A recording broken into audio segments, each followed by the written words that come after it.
I was a good driver, but I don't think I was the most talented driver.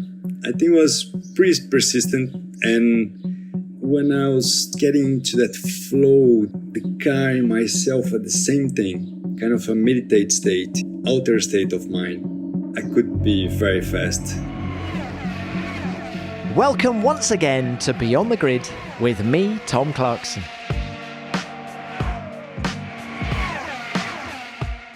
My guest this week is a driver I haven't spoken to for ages. Since retiring from Formula One at the end of 2000, he's gone quite literally off the grid, living on his farm in Brazil. So it's been a real treat to get back in touch with him. In total, he raced in Formula One for 6 seasons, and he was faster than his record would have you believe. He scored a total of 10 World Championship points at a time when they were only given out to 6th place. And he stacked up well against some very highly rated teammates like Damon Hill and Jean Alesi. The man I'm talking about is, of course, Pedro Diniz. Pedro is now one of the biggest producers of organic grain and eggs in Latin America. We hear all about that in this episode, but we also talk about a man who could be very quick behind the wheel of an F1 car. How does he reflect on his career now, and what would he do differently if he could do it all again? We talk about it all, including some of those moments when he became a tabloid headline writer's dream. Do you remember Diniz in the oven? That was one of many great headlines after his fiery accident in the 1996 Argentine Grand Prix. It took me a while to track Pedro down, and it was very much worth it. We caught up just before the Brazilian Grand Prix, and I hope you enjoy our conversation.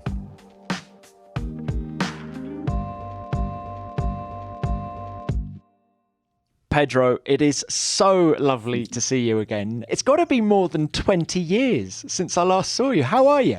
I'm great. I'm saying that F1 times is my other life because I completely changed my life right now. I lived in the farm for 7 years, from 2010 to 2017. Now I'm back to the kids growing older, and I'm back to São Paulo, but I still spend a lot of time in the farm. I'm in the farm now, and I get in love to this. I'm got in love with nature, and producing food, regenerating nature really became my passion. And there is some similarities of driving a car, actually. Well, look, Pedro, you're talking about Fazenda de Toca, and I do want to talk about that later. But can we start by talking about Formula One? Formula One, you have to tell me, because I don't know much about Formula One anymore. I think of you most days, Pedro, because I've got a photo on my wall of when you chucked me into a lake near Avignon before the start of the 1998 Formula One season. You were having a training camp, and I was on the back of your jet ski, and you threw me off. And I've got a photo of that on my office wall, and you're crying with laughter in it. So you're ever present in my life. Hey, Pedro, how much do you keep in touch with Formula One then? Life on the farm, yes, but do you watch the races still? Some races, not all of them. I think I would love to drive, and I love the speed, and love the excitement of driving a race car. But really watching it is not really my thing right now. What do you miss about racing?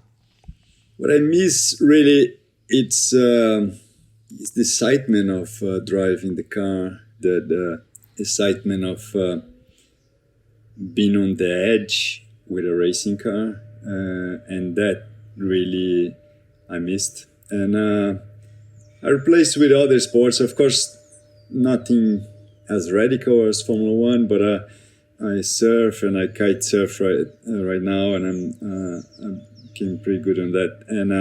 And it's not really the same as driving a Formula One car, but they replaced a little bit, especially at the beginning when I stopped, replaced a little bit of the adrenaline.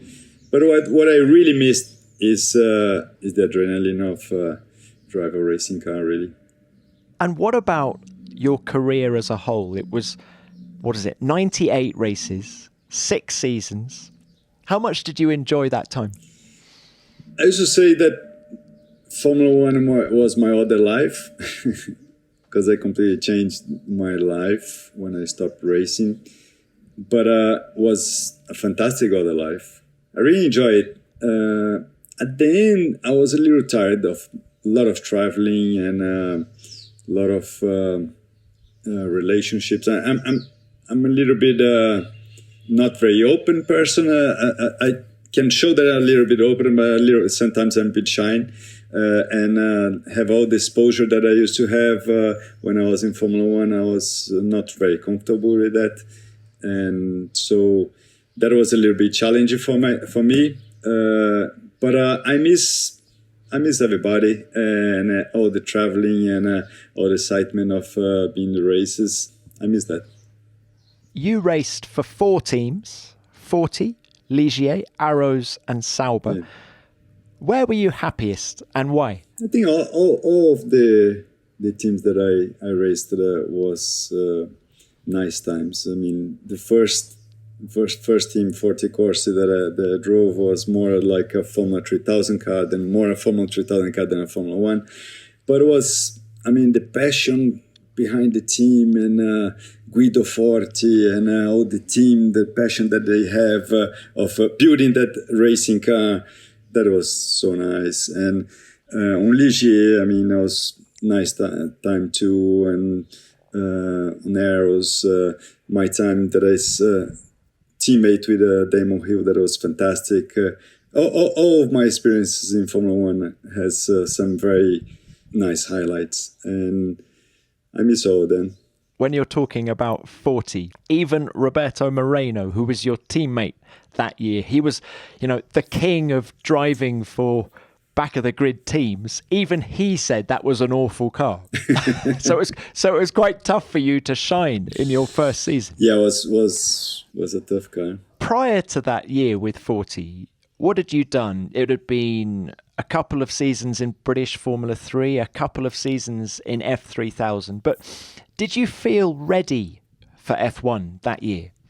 I was very young, 25 years old. When you are very young, you don't think much. But probably I was not ready. And it was tough. And it was a tough car. I never drove in Monaco before. I didn't drove Formula 3 in Monaco. So when I sit on that Formula 1 car for the first time on that track, and with all the camber on the track of Monaco, and with that car, I mean, wow, they cannot drive this thing here. and it was crazy. But at the end, everything worked. Pedro, how funny to hear you talking about Monaco like that, because actually, later on, you were really good in Monaco. You had some of your best results there. Yeah, it was, I mean, Monaco is a crazy track, but it's something that when I mentioned that the similarity to what I do now to what I was doing back racing is that in Monaco, when you really have to be on the flow to drive on that track. I mean, it's nothing that you can think about driving that. You have to be on that flow. When I stopped racing, I went really deeply into yoga and meditation. And it's a shame that I didn't have that before, because the experience that I have in meditation, I did some very advanced practice of meditation that I still do it now. And the feeling that I have on meditation when I really go in deep into that is the similar that when I was driving an F1 car. And to drive in Monaco, you really have to go in a kind of alternate state of energy driving that car to really drive on that track. And it's very similar to meditate. How do you think yoga and meditation would have helped you as a racing driver? Many ways. I started to do yoga like 2003. I think I stopped racing in 2000, and I really love it. And I got in really deep into that, and all the controlling the stress and the respiration and breathing and all this it's amazing really to control the stress. I think that it would help me a lot, but. Then lately, I think 2005, 2006, I did this retreat on meditation. And that was a very extreme retreat. There was 10 days in silence and 10 hours of meditation per day. And that was very extreme and was very, very difficult for me, very difficult. But I think if I had these techniques when I was driving, would be fantastic for me, because really to control the mind and to control the stress and lead to mentalize into would be fantastic, I think. I think some of the drivers use these techniques right now. Not 10 days of silence, I don't think. 10 days of silence with 10 hours of meditation per day. Can you imagine that? No, not really. No telephones. I'd love that. No, I would love that. Pedro, when I think of your career, there's lots of highs, some lows, obviously, but there's 3 particular incidents I wanted to ask you about.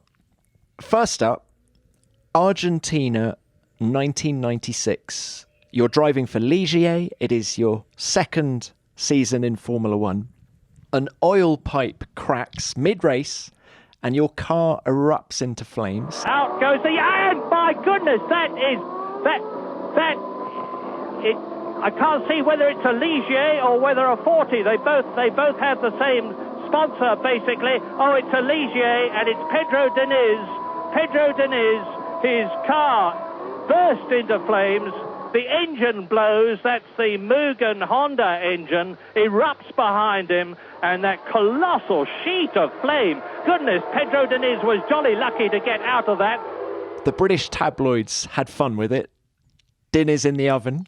I don't know if you remember that, but talk us through your memories of that incident and just how horrible it was, because it was a real fireball, wasn't it? Yeah, well, that was really... I think that I had some very good incidents, as you can remember, accidents, actually. And that one, I think, was the most scary one, because I thought I would die there. Because the whole car was on fire. I was in the middle of the fire, and was very crazy, because what passed through my mind is that I'm so sure that I was not dying in a Formula One car. How come I'm dying right now? And that what passed through my mind when I was in that fireball, and that was really crazy. And I still don't know how I get out of the car without taking the steering wheel, because the steering wheel didn't come up. And I went out, and I tried many times afterwards to get out of the car without taking out the steering wheel. I couldn't. But that day, I did it. I don't know how, but I get out of the car without taking out the steering wheel. Do you know, hearing you describe that very much reminds me of Romain Grosjean in Bahrain last year. I don't know if you saw his fiery accident, but he talks about how he got out of that car and through the halo. Lost a shoe actually on the way out. But so that was a very scary moment for you. Did it change your approach to Formula One in any way? No, don't think so. Again, when you are very young, you don't think much about these things. You just jump in the car and go again. I remember. You remember that race that everybody crashed in Spa-Francorchamps on the start. I think 1998, like 1/3 of the grid crashed on the start, and after the race I saw that a wheel almost hit my head, but I was just run after that. The spare car was mine, and I jumped in the car and went again. And I just saw it after the race that I almost died. But it's crazy. Don't think much about it. Yeah. Well, look, while we're talking crashes, you say Argentina 96 was the scariest, but from an outsider looking in, I think it's Nürburgring 1999 when you made contact with Alex Wurz. Yeah. Your Sauber is flipped upside down, and I think the roll hoop broke. Yeah. So we were watching, and the car looked flat upside down, and I was very distressed watching that. How you got out of that? I think that was very, very... You must have felt very trapped. I think that was very scared for everybody who was watching. But for me, it was so fast, that thing. I think after we measured, I think I was more than 200 kilometers an hour when I fly over. Actually, it was someone hit my rear wheel, and the car fly over and landed on the roof, and the roof broke. I was so fast that I didn't have time to be scared. I was strapped under the car, but didn't see any fire or anything. So I was very lucky. That was very, very lucky. And my father almost died on that accident because he thought I died actually. No, that's your father, Abilio. Tell me about your relationship with him, because recently we had Lawrence Stroll on the podcast, the owner of the Aston Martin team, and of course his son Lance is racing, and he describes their sort of racing passion as a journey that they do together. Is that what it was like for you and your dad? Yeah. My father loved racing, and he used to be a racing driver when he was young, here in Brazil. And so we're pretty close during my racing times, but he was not there every race or anything. So I think it was a little bit different. But I think, it's similar, but it's actually also tough because my father is a very successful guy, businessman, and all the sports and everything. So I want to show him that I was good on it. So apart from the pressure from myself, there's also a pressure for the kid that wants to show the father that he was good. Well, in this incredible race, one of the most amazing things to me is that Pedro Diniz, who started in the Arrows, 1 place ahead of Damon Hill on the grid, has stayed ahead of the world champion. Diniz is in 3rd position. Let's talk about some of your best performances in Formula One now. And I want to look into 1997. You've moved to Arrows. You've got the reigning world champion Damon Hill as your teammate. And I think Spa that year was your best race in Formula One. You out-qualify Damon and David Coulthard, for that matter, in the McLaren.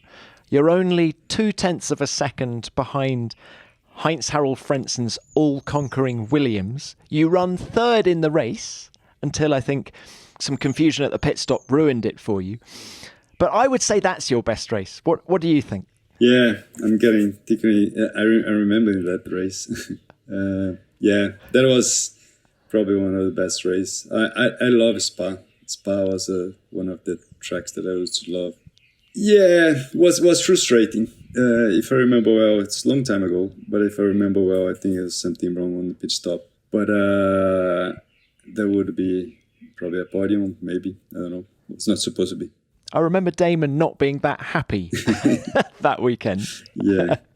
But actually, I think you went very well at fast tracks as well, because you were good at Suzuka as well. You out-qualified Damon at Suzuka that year as well. Yeah, I used to love fast tracks, maybe a little bit too crazy.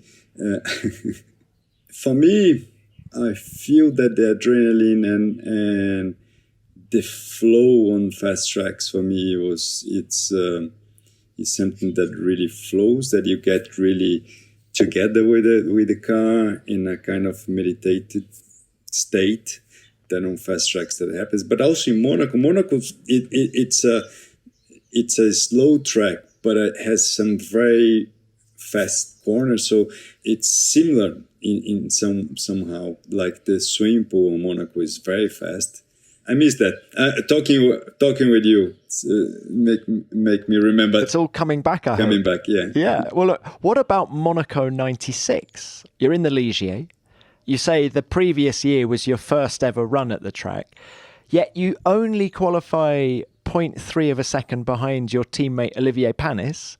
He goes on to win the race. I think you had to retire with a gearbox issue or something, but that's a case of what might have been there as well. Yeah, that was a good car. Did you feel very hooked up in Monaco that weekend? This is what I mentioned. I think the biggest challenge for me, probably when I was racing, was myself, because when I was getting really close to results and getting really close to really have very good results, I think my mind has played some tricks on me, and with stress, and You remember in A1 ring that I did the fastest time on the pre-qualifying on Friday, and then I was so excited and very stressed Saturday, and did a very bad qualifying. So I think the biggest challenge for me was really myself. I think I could do much better if I really has a little bit less stress on myself. And when I was stressed, I couldn't really go on that flow with the car. And I think that was my biggest challenge. Of course, all the mechanical and the car, everything, all this. But I think probably if you ask me what was the biggest challenge on Formula One for me to have better results, was really the challenge of my mind. And does it go back to what we were discussing earlier about were you ready for Formula One? Because you didn't start karting until you were 17, 18. Yeah. You know, nowadays they start at 4. Had you started 10, 15 years earlier, do you think that would have helped prepare the mind? Probably. Yeah, probably I would have a stronger mind. Because for me it was very difficult. I mean, going like before qualifying, I was really very nervous and very difficult for me to get in the flow. Why were you so nervous before quali? What was playing on your mind? Why were you getting uptight? That's a good question, but I think it's pressure.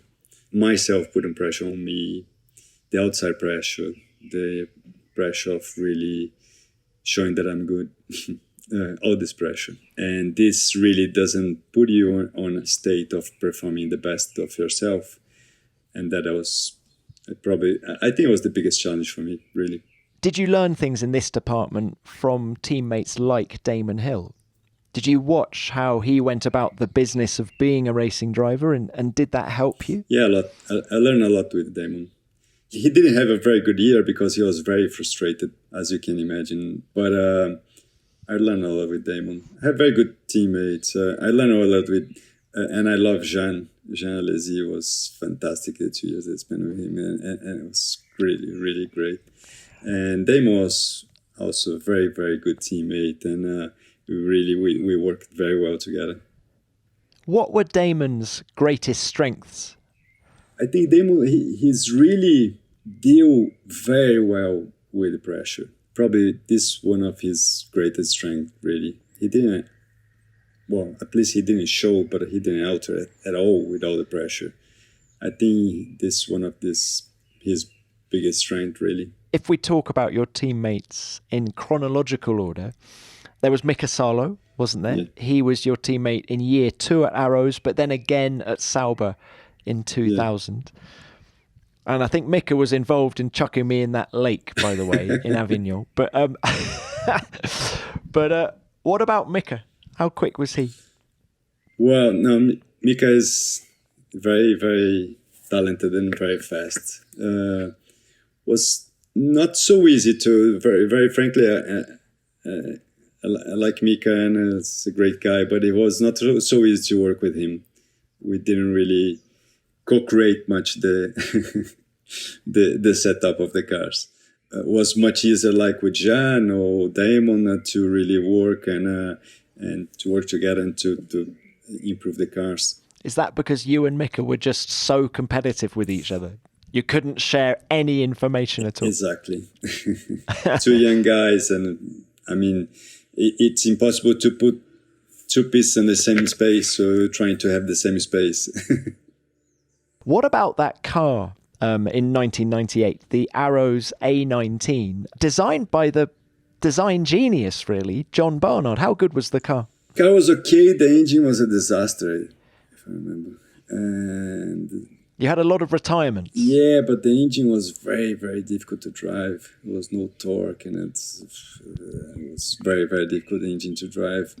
The Yamaha, no? And so it was a pretty tricky car to drive, and I don't have very good memories of that car, really. Well, look, let's fast forward to 1999. I remember you being linked to various teams.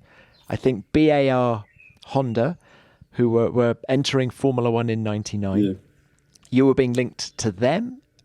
I think you were being linked to Benetton as well. You end up at Sauber, of course, but how close did you come to BAR or Benetton or anything else for that matter?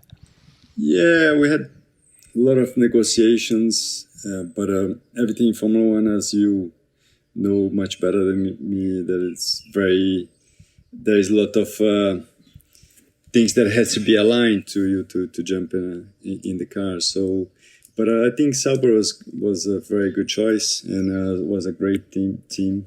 I think being pretty close to Benetton, but I think Sauber was a good choice. And what about BAR? Because Ricardo Zonta, another Brazilian, got the drive in the end, didn't he? Yeah.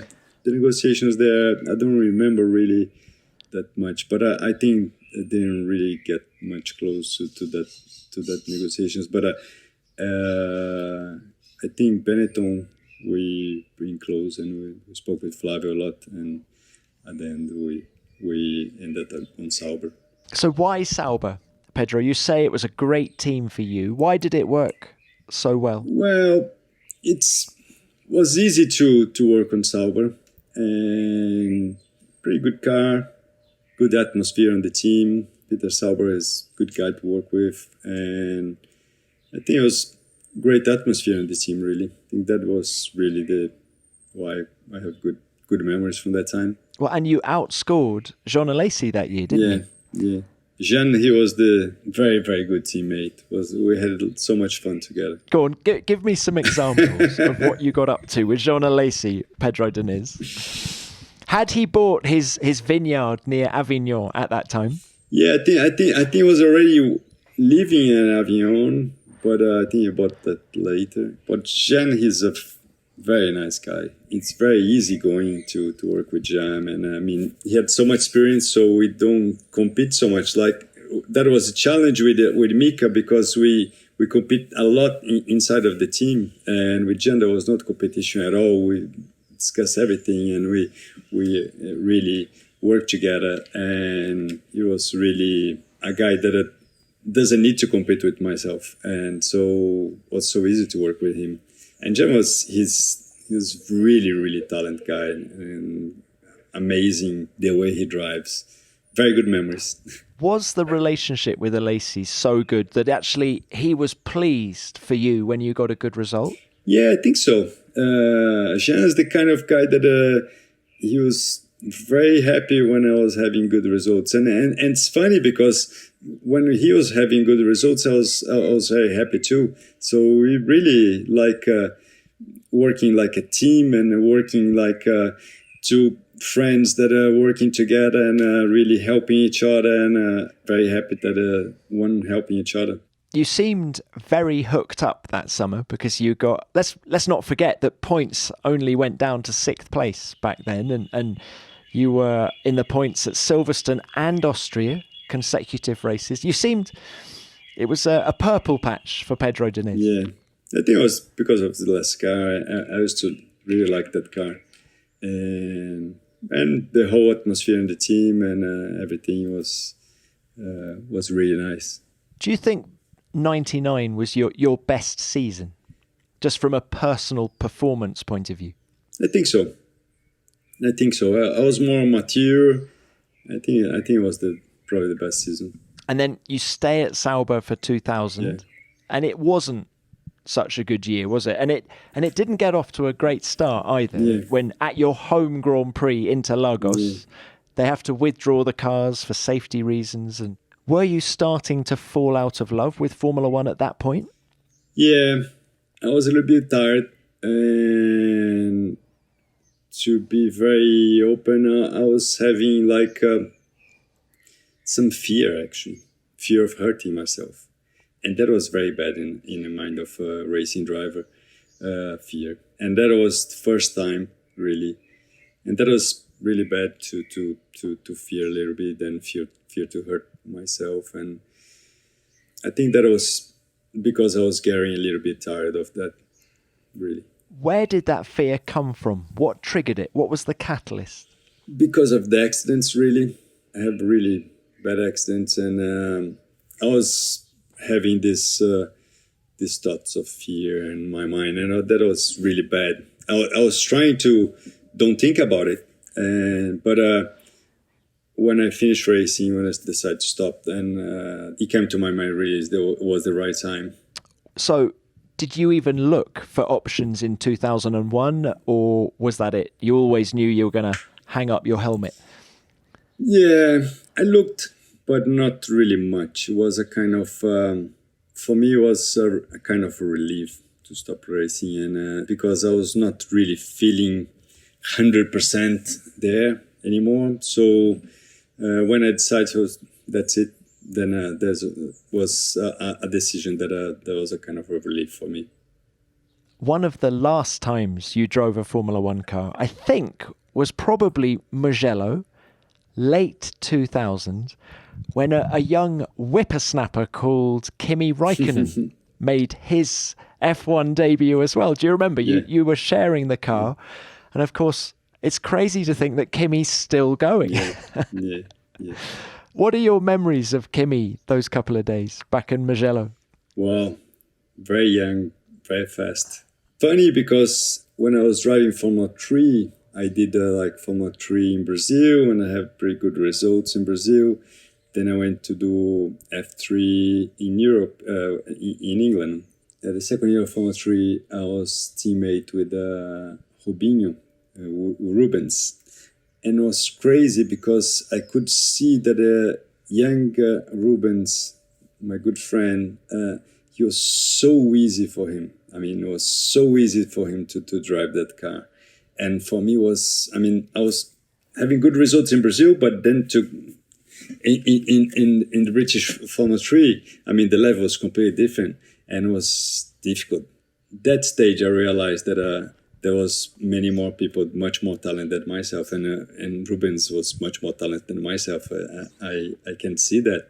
But I was pretty persistent, and that's why probably I drove 5 years of Formula 1. Rubens did win the British Formula 3 Championship that year. We're talking 1991, aren't we? But Pedro, it does raise the question, how good do you think you were? I was a good driver, but I don't think I was the most talented driver. I think I was pretty persistent, and when I was getting into that flow, the car and myself are the same thing, kind of a meditate state, outer state of mind, I could be very fast. How many times in your career did that happen? Well, many times. You actually come and go, and that was something that I was mentioned, that the work with the mind, that was very important. When I was really on the flow, I could drive very fast. But then I come back and try to rationalize how to drive that way. And that's not rational. That's really something that you feel. And for other drivers, like for Rubinho, he couldn't come on that state so easy. And for me, it was not so easy to get in that state. That was a problem. So, end of 2000, you hang up your helmet. In fact, just a quick question about your helmet. I can't believe I never asked this back in the day, really. But you know your helmet colour scheme, and it had the arrow pointing forwards over the top. Very similar to Carlos Pache, or am I wrong there? Yeah, that was the inspiration, really. Yeah, it was a driver that actually my father likes it, and this friend of mine, CD, that paints all the Brazilian helmets, and did that color scheme. So the driving comes to an end, and then you do get involved with Prost. You buy a minority share in Prost Grand Prix. What was the motivation for that? So there was opportunity, business opportunity, and then my father also thought it was a good business opportunity that turned up that it was not so good.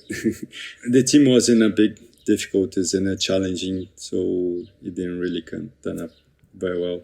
But as it happened, you pulled out of the team a year later, sort of November-ish 2001, and that was it, Pedro. Gone from Formula One. Yeah. Were you quite, I'm sensing you were quite pleased to see the back of Formula One at that time. Is that fair or not? Yeah, I think that was really it for me. As I mentioned before, I really enjoyed the the driving the cars and really race and all the excitement of driving it. But watching it and go to races didn't really make much sense for me to keep following it. So I quit on Formula One. So look, what are you doing now, Pedro? I'm speaking to you. You're on the fazenda, on the farm. What is it? It's a couple of hours from Sao Paulo. Yeah, it's a couple of hours from Sao Paulo. Yeah, after finished racing, I got really into sustainability and project sustainability and energy and all the stuff. And my family has this farm here since 1970s, and I started to run it in 2008 and decided to do a big project on organic agriculture at that stage, and that turned to regenerative organic agriculture right now. We are the biggest egg producer of Latin America right now, and we're the biggest organic grain producer in Brazil. So it's a pretty successful project of regenerative organic agriculture. And I got in love with that because it's something that you produce food, regenerating our planet. And really that is became a passion for me, even bigger than Formula One, I think. So how big is the farm? I'm sensing pretty big if you're the numbers you've just given of being, the biggest egg producer, the biggest grain producer. Yeah, we run 2 farms right now. In this farm, there's 2,300 hectares. The other farm that we have has 1,000 hectares. But we growing. We actually growing to other farms and to the center of Brazil to operate other farms too. So it's a big business. This is really a big business opportunity. I'm doing this since 2008. The organic market just grow all the time, and the demand is really much bigger than the production. So export grains and lemon juice, some of our products we export. But eggs we mainly sell in Brazil. Now, you're the biggest organic egg producer in Latin America. That's what you just said, wasn't it? How many eggs do you produce a day? 160,000, I think. 160,000 eggs a day. Yeah.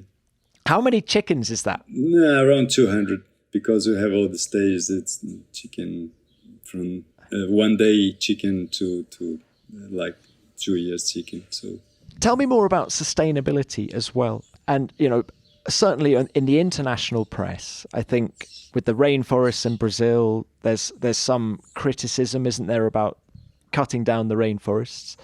What's your view on that? That's a big problem. I mean, deforestation is a big problem, but 98% of the deforestation in Brazil is criminal.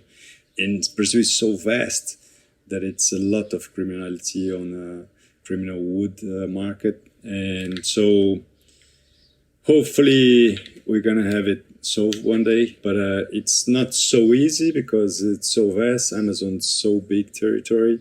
But deforestation is a big problem. It's not only a problem of Brazil, it's actually a problem for the planet because Amazon forest is really the lungs of the planet. So if we keep in the forest in the way we're doing, the planet is going to have big problems. But what we do, we have a very good business model of regeneration to regenerate.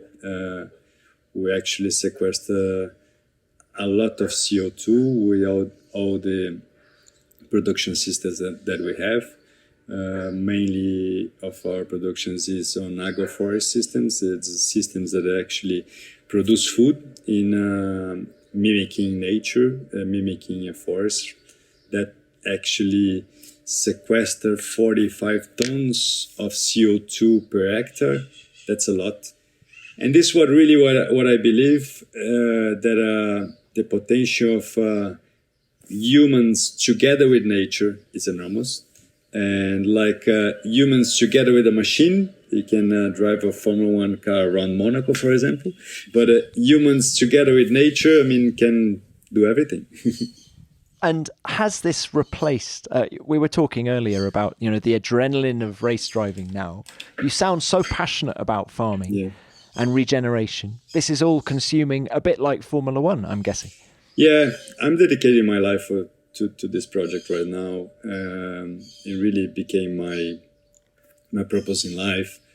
I get really with close contact with nature and start to understand really how nature works and really the beauty of the native and nature on this planet. And I became really passionate on to protect and really actually regenerate our planet. And I think I'm a very positive guy, and I'm very optimistic that we can do that. We can really regenerate our planet. We're still destroying it a lot, but we already have everything in place to regenerate and to produce food, regenerating our planet, to produce energy, regenerating our planet. Can you apply what you're doing at the Fazenda in Brazil to other countries around the world? Yes, this is in the plan, but we're still growing here in Brazil. There's some other people doing that around the world, but agriculture in Brazil is 280 million hectares. It's enormous, it's huge. We are really concentrating in to expand as maximum as we can, because the kind of agriculture that we do, we actually regenerate our planet. So we produce food, healthy food, because it's organic food, and our goal is to make it more accessible to everybody. It's a fantastic project. What is it about farming and Formula One? Because Bernie Ecclestone has a farm in Brazil. Have you compared notes with Bernie or not? No, not yet, but maybe. Just out of interest, was Bernie a help to you when you were in Formula One? Yeah. Did he help put the deals together? Yeah, when I was in Formula One, I had a good relationship with Bernie. But he was a guy that I really don't help much the drivers. He really help on the relationships, but he doesn't push on the deals, I think. Except that you definitely shared links with Parmalat, didn't you? Because Bernie back in the day with Brabham had the Parmalat sponsorship, and Parmalat, of course, helped you in your career as well. You had that bonding you together, didn't you? Yeah, definitely, yeah. At the end of the day, Formula One is a big business, right? So money really counts on Formula One. And have good sponsorships and have good relationships is really, it's important to have good teams and cars. Sebastian Vettel is very interested in farming. Jody Scheckter, the 1979 world champion, he's a farmer as well. Whatever it is you guys are drinking, you're all doing the same thing. Yeah. The kind of intensity that I had on Formula One cars is really the same intensity that I experience when I'm really in deep connection with nature. It's actually pretty similar. And if I would write a book one day, maybe the title would be In the Cockpit of the Planet. You've thought about this, haven't you? There is a book on the way, I'm sure. No, not really. Pedro, it's been wonderful to catch up. Look, when you think of your Formula One career as a whole, if you could do one thing differently, what would it be? I would meditate before the races. So it goes back to the meditation. It's been a theme throughout our chat. Yeah, I mean, for me, really, I've been pretty open in saying that for me, my biggest challenge in racing was really to control my mind. And if I had the techniques that I have right now, I think would help me a lot to train my mind to be on that outer state of consciousness that I could perform the best. Did you enjoy your time in F1? Do you look back and does it put a smile on your face? Yeah, it was actually tough because I'm the kind of guy that I'm pretty competitive and I'm really don't like to lose. Nowadays, with 51 years old, I already learned to lose and learn. But when you are like 26, 27 years old, I mean, it's difficult to lose. And I was really pressuring myself a lot. So I have very good memories. And I'm very happy to have this chat with you because you actually remember me many of my time on Formula One. But I remember also of tense tension and stress and really frustration. But at the end of the day, I think it was a very nice time of my life. Was great experience that I had, and I mean, very intense experience. Did you enjoy living in Europe? Yeah, a lot. I miss my living in Europe, and love Brazil. My whole family is in here, but Europe is so nice. I used to go there for holidays too. And what about the kids? Are we going to see them racing? Actually, my Pedro he's the oldest, 15 years old. I brought him to go-karts, and he was very good. But then we back home, and his mother said, "No way that he's gonna drive." Did you know your wife Tatiana when you were racing? Does she know the Pedro Diniz racing driver? No. So she hasn't lived the stress with you? No. And she didn't allow Pedro to drive go-karts. I have 3 kids actually. I have 2 from my first marriage from Tatiana, and then I have a third kid, Noah, that is 2.5 years old now, from second marriage, and he's 2.5 now. That sounds perfect. So he can start racing at the age of 4. So Toto Wolff in about 20 years' time. Brilliant. And do you stay in touch with anyone from racing? Not anymore, really. I lost most of the contact. But Sebastian Vettel gonna visit the farm tomorrow. But looking to farming, not to racing. You will talk about racing with Sebastian. I know you will. Definitely. Yeah. Pedro, thank you so much for your time. Okay, Tom. It's been wonderful to catch up. And you do not look 51, damn it. Lot of grey hair. Thank you so much for your time. Wonderful to catch up. Stay well and hopefully see you soon. Thank you, Tom.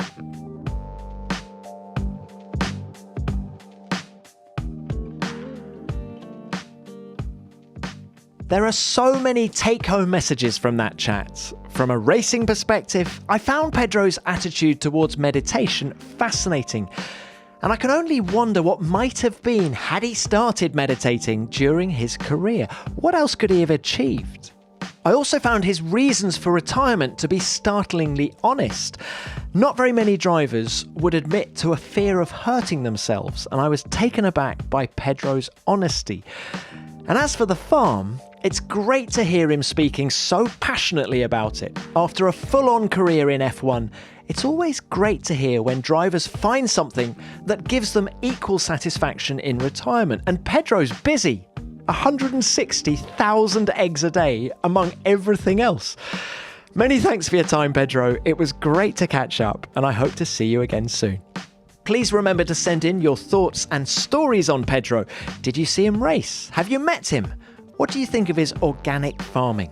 Let me know, and remember, I'll read out the best ones next week. Which brings me on to what you sent in about Fernando Alonso after last week's episode. We got a lot of feedback, with many of you enjoying hearing from him. Let's start with this from Bastian Fury. I love how he's not just here to be part of racing again. He's really here to win a championship at 40. What a lion. Well, thanks for getting in touch, Bastian. And yes, Fernando is as determined as they come and as focused as ever.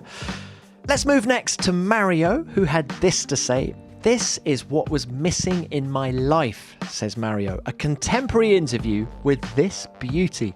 Well, that's brilliant, Mario, and I'm very glad that you enjoyed it.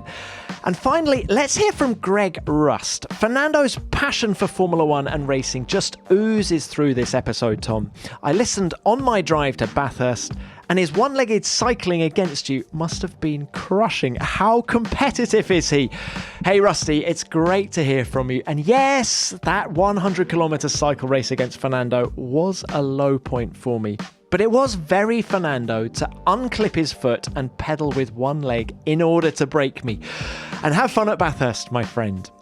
Now, as ever, we got lots more messages. Thank you to everyone who wrote in. We love hearing what you have to say. And please remember to send in your thoughts and stories on Pedro Diniz. That's all for now. I'll be back next week with another great guest from the world of Formula One. In fact, it's someone who's about to call time on his record-breaking F1 career. I think you know who I mean. So see you then. Beyond the Grid is produced by F1 in association with Audio Boom Studios. Until next time, keep it flat out.